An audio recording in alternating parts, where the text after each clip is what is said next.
The Railway Children by Edith Nesbit. Read for you by McIntosh.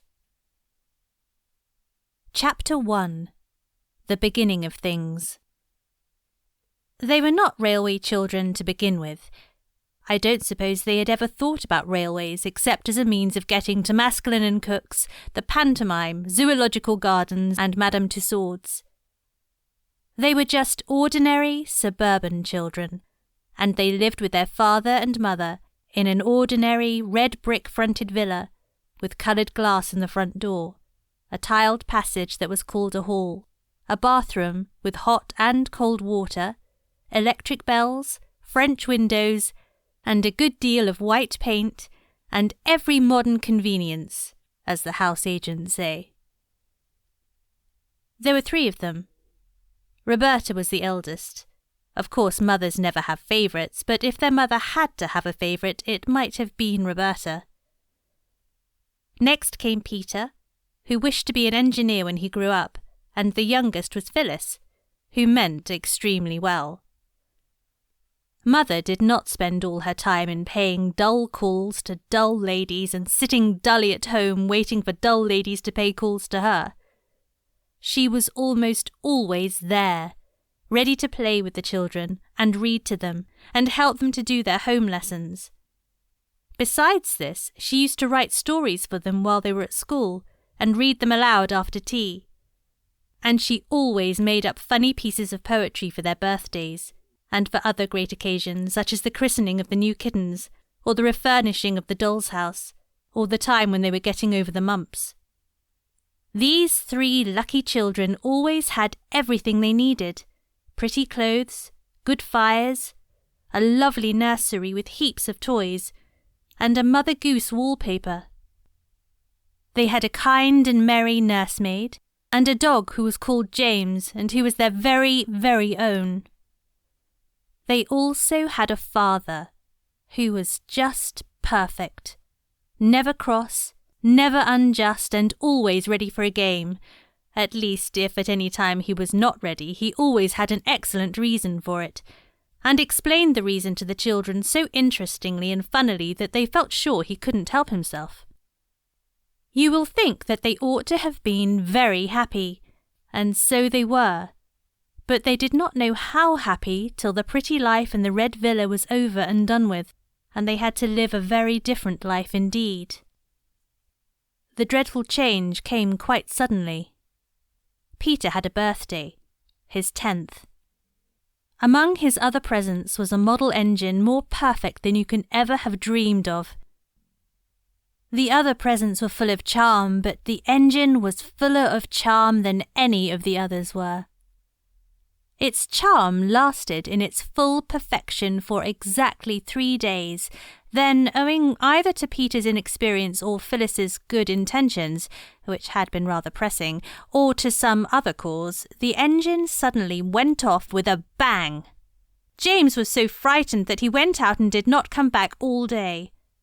All the Noah's Ark people who were in the tender were broken to bits, but nothing else was hurt except the poor little engine and the feelings of Peter.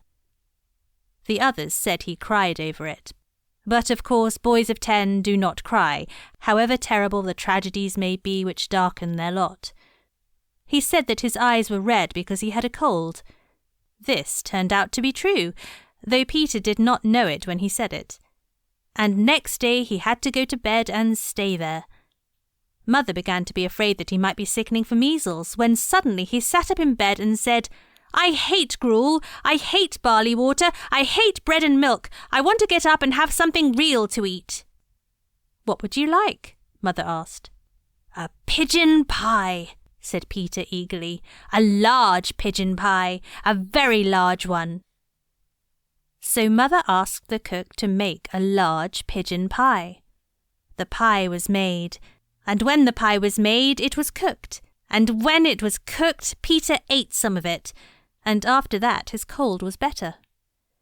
Mother made a piece of poetry to amuse him while the pie was being made. It began by saying what an unfortunate but worthy boy Peter was, and then it went on. He had an engine that he loved with all his heart and soul, and if he had a wish on earth, it was to keep it whole. One day, my friends, prepare your minds, I'm coming to the worst.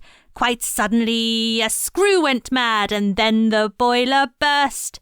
With gloomy face, he picked it up and took it to his mother, though even he could not suppose that she could make another.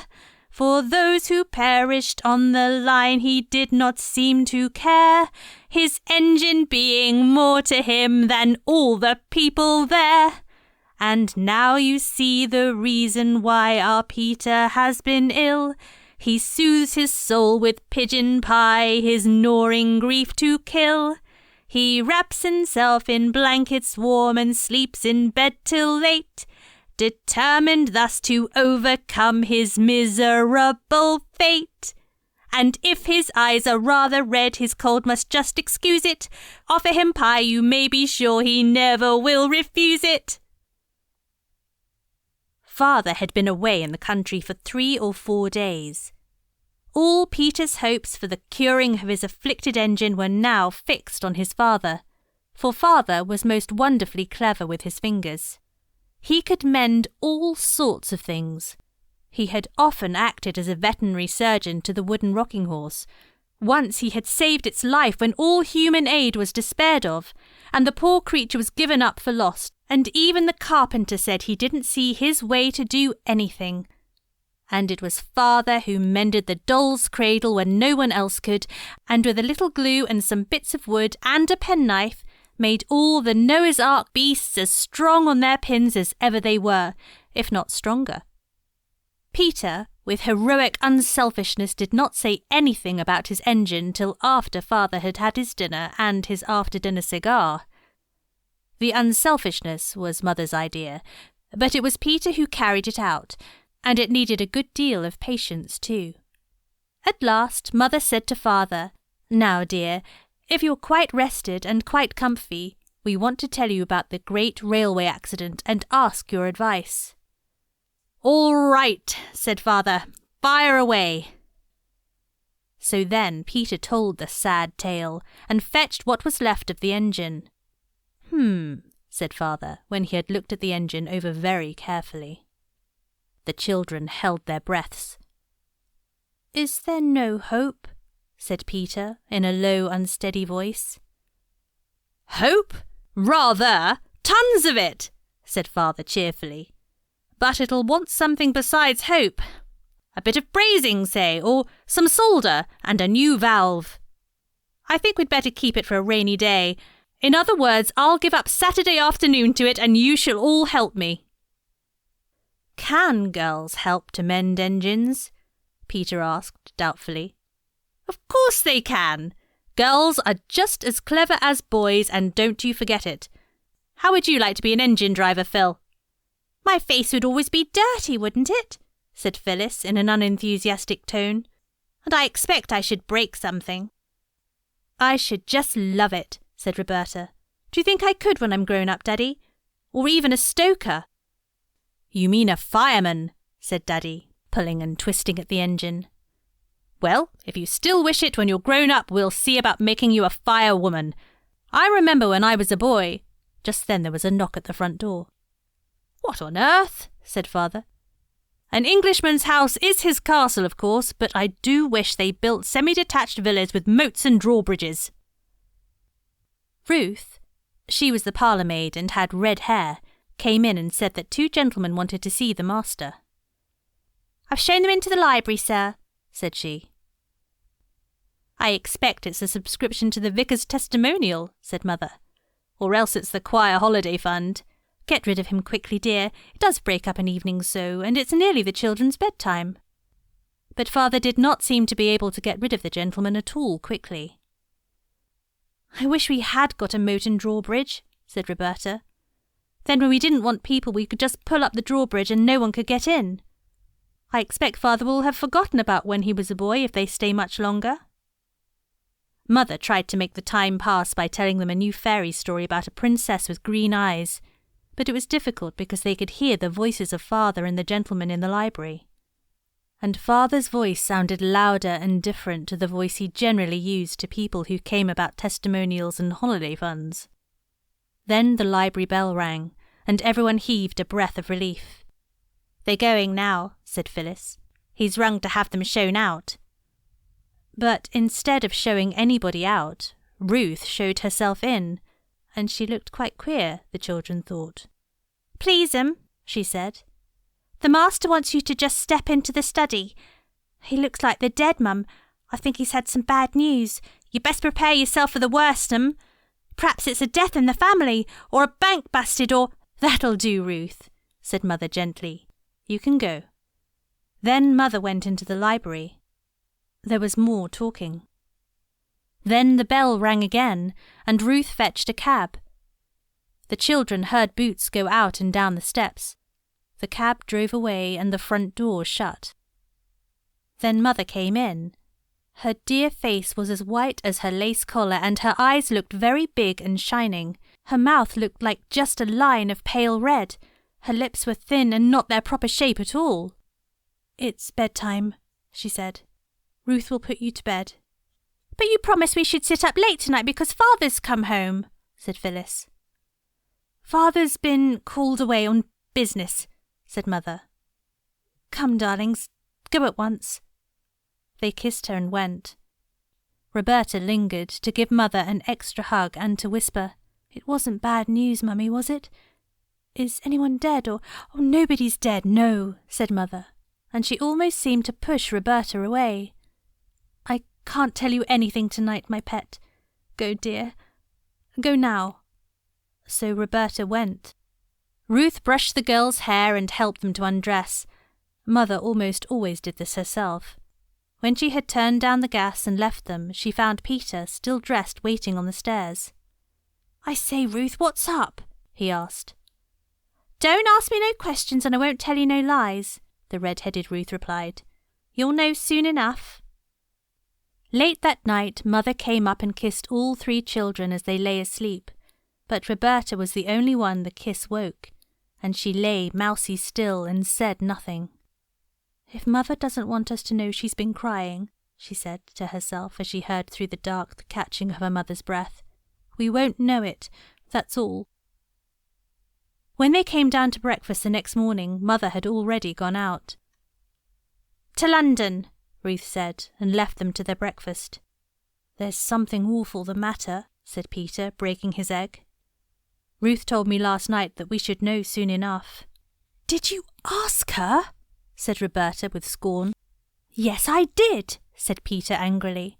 "If you could go to bed without caring whether Mother was worried or not, I couldn't, so there." "I don't think we ought to ask the servants things Mother doesn't tell us," said Roberta. "That's right, Mrs. Goody-Goody," said Peter. "Preach away." "I'm not Goody," said Phyllis, "but I think Bobby's right this time." "Of course, she always is, in her own opinion," said Peter. "Oh, don't!" cried Roberta, putting down her egg spoon. "Don't let's be horrid to each other. I'm sure some dire calamity is happening. Don't let us make it worse." "Who began, I should like to know," said Peter. Roberta made an effort and answered. "I did, I suppose, but—" "Well, then," said Peter triumphantly. But before he went to school, he thumped his sister between the shoulders and told her to cheer up.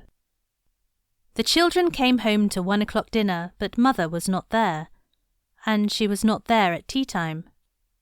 It was nearly 7 before she came in, looking so ill and tired that the children felt they could not ask her any questions.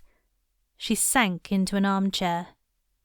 Phyllis took the long pins out of her hat, while Roberta took off her gloves, and Peter unfastened her walking shoes and fetched her soft velvety slippers for her. When she had had a cup of tea, and Roberta had put eau de cologne on her poor head that ached, Mother said, "Now, my darlings, I want to tell you something. Those men last night did bring some very bad news, and Father will be away for some time. I am very, very worried about it, and I want you all to help me and not make things harder for me." "As if we would," said Roberta, holding her mother's hand against her face. "You can help me very much," said Mother, "by being good and happy and not quarrelling when I'm away." Roberta and Peter exchanged guilty glances. "For I shall have to be away a good deal." "We won't quarrel. Indeed we won't," said everybody, and meant it too. "Then," Mother went on, "I want you not to ask me any questions about this trouble, and not to ask anybody else any questions." Peter cringed and shuffled his boots on the carpet. "You'll promise this too, won't you?" said Mother. "I did ask Ruth," said Peter suddenly. "I'm very sorry, but I did." "And what did she say?" "She said I should know soon enough." "It isn't necessary for you to know anything about it," said Mother. "It's about business, and you never do understand business, do you?" "No," said Roberta. "Is it something to do with government?" For Father was in a government office. "Yes," said Mother. "Now, it's bedtime, my darlings, and don't you worry, it'll all come right in the end." "Then don't you worry either, Mother," said Phyllis, "and we'll be as good as gold." Mother sighed and kissed them. "We'll begin being good first thing tomorrow morning," said Peter as they went upstairs. "Why not now?" said Roberta. "There's nothing to be good about now, silly," said Peter. "We might begin to try to feel good," said Phyllis, "and not call names." "Who's calling names?" said Peter. "Bobby knows right enough that when I say silly, it's not the same as if I said Bobby." "Well," said Roberta. "No, I don't mean what you mean. I mean it's just, what is it Father calls it? A germ of endearment. Good night." The girls folded up their clothes with more than usual neatness, which was the only way of being good that they could think of. "I say," said Phyllis, smoothing out her pinafore. "You used to say it was so dull, nothing happening like in books. Now something has happened." "I never wanted things to happen to make Mother unhappy," said Roberta. "Everything's perfectly horrid." Everything continued to be perfectly horrid for some weeks. Mother was nearly always out. Meals were dull, sad, and dirty. The between maid was sent away, and Aunt Emma came on a visit. Aunt Emma was much older than Mother. She was going to Germany to be a governess. She was very busy getting her clothes ready, and they were very ugly, dingy clothes, and she had them always littering about, and the sewing machine seemed to whir on and on all day and most of the night. Aunt Emma believed in keeping children in their proper places, and they more than returned the compliment. Their idea of Aunt Emma's proper place was anywhere they were not, so they saw very little of her. They preferred the company of the servants, who were more amusing. Cook, if in a good temper, could sing comic songs, and the housemaid, if she happened not to be offended with you, could imitate a hen that had laid an egg, a bottle of champagne being opened, and could mew like two cats fighting. The servants never told the children what the bad news was that the gentleman had brought to Father, but they kept hinting that they could tell a great deal if they chose, and this was not comfortable. One day, when Peter had made a booby trap over the bathroom door and it had acted beautifully as Ruth passed through, that red-haired parlour-maid caught him and boxed his ears. "You'll come to a bad end," she said furiously. "You nasty little limb, you! If you don't mend your ways, you'll go where your precious father's gone, so I tell you straight." Roberta repeated this to her mother, and next day Ruth was sent away. Then came the time when Mother came home and went to bed and stayed there 2 days, and the doctor came, and the children crept wretchedly about the house and wondered if the world was coming to an end. Mother came down one morning to breakfast, very pale and with lines on her face that used not to be there, and she smiled, as well as she could, and said, "Now, my pets, everything is settled. We're going to leave this house and go and live in the country. Such a ducky dear little white house. I know you'll love it." A whirling week of packing followed. Not just packing clothes like when you go to the seaside, but packing chairs and tables, covering their tops with sacking and their legs with straw. All sorts of things were packed that you don't pack when you go to the seaside. Crockery, blankets, candlesticks, carpets, bedsteads, saucepans, even fenders and fire irons. The house was like a furniture warehouse. I think the children enjoyed it very much. Mother was very busy, but not too busy now to talk to them and read to them, and even to make a bit of poetry for Phyllis to cheer her up when she fell down with a screwdriver and ran it into her hand. "Aren't you going to pack this, Mother?" Roberta asked, pointing to the beautiful cabinet inlaid with red turtle shell and brass. "We can't take everything," said Mother. "But we seem to be taking all the ugly things," said Roberta. "We're taking the useful ones," said Mother. "We've got to play at being poor for a bit, my chickabiddy." When all the ugly, useful things had been packed and taken away in a van by men in green baize aprons, the two girls and Mother and Aunt Emma slept in the 2 spare rooms where the furniture was all pretty. All their beds had gone. A bed was made up for Peter on the drawing-room sofa. "I say, this is larks," he said, wriggling joyously as Mother tucked him up. "I do like moving. I wish we moved once a month." Mother laughed. "I don't," she said. "Good night, Peterkin." As she turned away, Roberta saw her face. She never forgot it. "Oh, Mother," she whispered all to herself as she got into bed. "How brave you are. How I love you. Fancy being brave enough to laugh when you're feeling like that." Next day boxes were filled, and boxes and more boxes, and then late in the afternoon a cab came to take them to the station. Aunt Emma saw them off. They felt that they were seeing her off, and they were glad of it. "Oh, those poor little German children that she's going to govern us," whispered Phyllis. "I wouldn't be them for anything." At first they enjoyed looking out of the window, but when it grew dark they grew sleepier and sleepier, and no one knew how long they'd been in the train when they were roused by Mother's shaking them gently and saying, "Wake up, dears, we're there." They woke up, cold and melancholy, and stood shivering on the draughty platform while their luggage was taken out of the train. Then the engine, puffing and blowing, set to work again and dragged the train away. The children watched the tail lights of the guard's van disappear into the darkness. This was the first train the children saw on that railway which was in time to become so very dear to them. They did not guess then how they would grow to love the railway, and how soon it would become the centre of their new life, nor what wonders and changes it would bring them. They only shivered and sneezed, and hoped the walk to the new house would not be long. Peter's nose was colder than he had ever remembered it to have been before. Roberta's hat was crooked, and the elastic seemed tighter than usual. Phyllis's shoelaces had come undone. "Come," said Mother. "We've got to walk.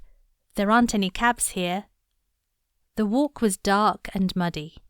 The children stumbled a little on the rough road, and once Phyllis absently fell into a puddle and was picked up damp and unhappy. There were no gas lamps on the road, and the road was uphill. The cart went at a foot's pace, and they followed the gritty crunch of its wheels. As their eyes got used to the darkness, they could see the mound of boxes swaying dimly in front of them. A long gate had to be opened for the cart to pass through, and after that the road seemed to go across fields, and now it went downhill. Presently a great dark lumpish thing showed over to the right.